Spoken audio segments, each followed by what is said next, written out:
Novels for ever میں خوش آمدید۔ ناول تیری زلف کے سر ہونے تک، جس کے رائٹر ہے اقرا سخیر احمد، اس کی یہ 27ویں ایپیسوڈ ہے۔ تو آئیے جلدی سے سٹارٹ کرتے ہیں اس ایپیسوڈ کو بغیر کسی دیر کے۔ سراج کو چوکیدار جہاں آرا کے حکم پر باہر سے ہی واپس بھیج دیتا تھا۔ اس نے بہت کوشش کی جہاں آرا اس کی رقم واپس کر دے، اور جہاں آرا جس کو دولت اپنی جان سے بڑھ کر عزیز تھی، وہ صرف لینا جانتی تھی، دینا جس کو آتا ہی نہ تھا۔ وہ کس طرح سراج کی لاکھوں کی رقم لوٹاتی، سو اس نے وہی طریقہ اختیار کیا جو ان کی فطرت میں شامل تھا۔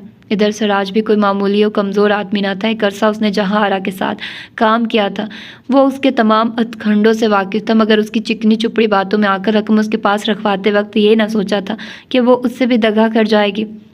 پھر نہ وہ اس سے ملنے کو تیار تھی، نہ فون نمبر بدل جانے کی وجہ سے وہ کال کر سکتا تھا۔ بہت سوچنے سمجھنے کے بعد اس نے برکھا سے مل کر ڈیل کر لی تھی۔ برکھا جہاں آرا کے ہی قبیلے کی فرد تھی۔ فرق یہ تھا کہ جہاں آرا اس دنیا سے کنارہ کش ہو گئی تھی، جبکہ برکھا اسی دنیا کی باسی تھی۔ جہاں آرا نے دولت کی ہوس میں مبتلا ہو کر انشرا کا سودا برکھا سے طے کیا تھا۔